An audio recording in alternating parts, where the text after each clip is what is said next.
Kate ran, filled with a level of fear she didn't know was possible. Through tear-strewn eyes she witnessed the decay in the dilapidated buildings as they flew by. None of them offered her any kind of sanctuary, for her pursuers would find her, no matter where she went. They were chasing her down, just as Kate had chased down so many of their kind in her days on Earth. As confused as she was, at least Kate knew that this wasn't the planet of her birth. Although the street was new to her thoughts, there was the nagging certainty that she had been down this road before. More than once, a physical nightmare that kept on repeating, an eternal loop of unspeakable horror. Kate believed she should turn and face her enemy, but she had little control over such things. It wasn't that she was a passenger in her own body. That would have been too easy. No, everything that had defined her on Earth had been stripped, leaving a shell of her former self. That thin crust was now filled with terror, anxiety, and a cowardice that left her feeling total shame. Inquisitors did not run. And yet these were her feet playing out the panicked rhythm on the moist and sticky tarmac. Her mind insisted on lying to her. If she run fast enough, maybe they won't catch her. Hiding wasn't an option, because the demons who gave chase had her scent. Besides, this was their land, their domain. Flight was her only defense. Stretching her neck, she cast a glance behind her, almost falling as a result. The monsters weren't there yet, but they were coming. Monsters? Why use that word? Kate had never feared a demon in her miserable life. She was dead now. She couldn't deny that. The truth of where she was bludgeoned its way into her. What had she become? What was this fearful, terror-stricken creature? There had been many tales told to her of what her death would mean. Some thought the end was the end, eternal blackness the result of life being extinguished. Others like her felt that heaven would be their ultimate reward. After all, were they not warriors of Christ? Surely that meant something. Kate had never been so naive. She suspected where she would end up, her life a sacrifice for the greater good. Kate had rescued the innocent. That much was true. That wasn't enough to free her of her crimes.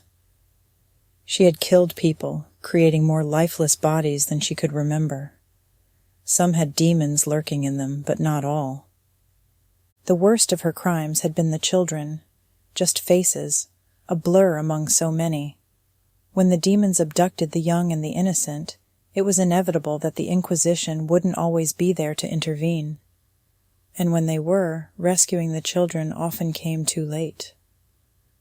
More than once, the young and fragile forms she had liberated were found to be broken beyond repair. It was a mercy to put them out of their misery, the standing orders laid down by her order. She had never hesitated in her duty, but the act of salvation had never felt right to her. The cityscape she fled through changed, the buildings drawing closer on either side. To her right she saw a butcher's with a bright display window. Instead of an array of animal cuttings, the window showed human limbs dangling on large hooks. Kate ran on. Ahead, a young child stepped out in the road.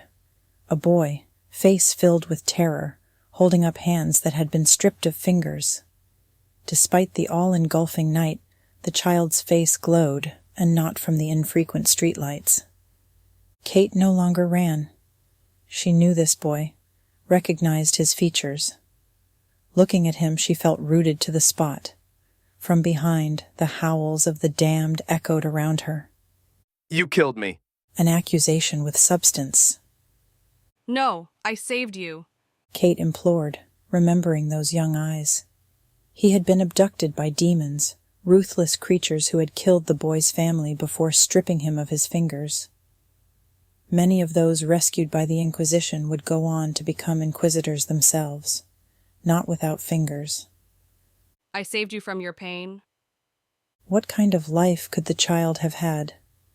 A lifetime of nightmares and suffering, always afraid that the demons would return for him. Her sorrow threatened to rip open her chest, and she tried to retreat, but unnoticed, black and rotting hands had emerged from the ground, gripping her ankles tightly. More children appeared, too many to count. They surrounded Kate, getting closer, their small bodies starting to mutate. The boy's bloody stumps began to swell, but it wasn't fingers that grew back. Thick claws burst from his hands, the eyes around Kate now burning red. I'm sorry. Kate heard herself beg, stricken by the waves of shame that hit her relentlessly. When Kate's sight returned, she was in a large room strapped to a metal chair with gynecological stirrups. She sat in a cone of blinding light, the rest of the room hidden. She knew its size because she had been here before. Again and again she was brought here, her memory intact of the times before.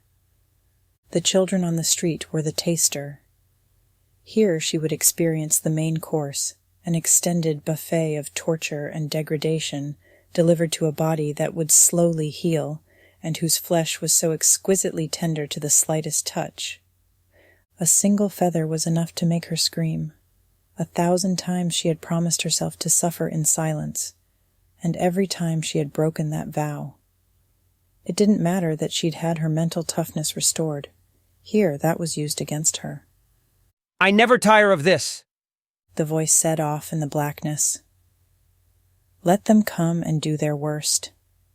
And they would do. No matter what punishment had been inflicted the last time, they always seemed to make it worse.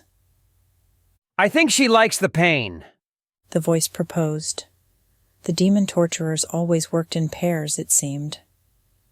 Something felt different this time. There was a burning in her chest that she'd never experienced before. Should we tell her? The first demon asked. I think it is only fair, answered the second. The pain in Kate's chest intensified.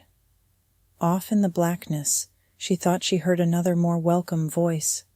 A single leg briefly appeared in the light, the demons circling her.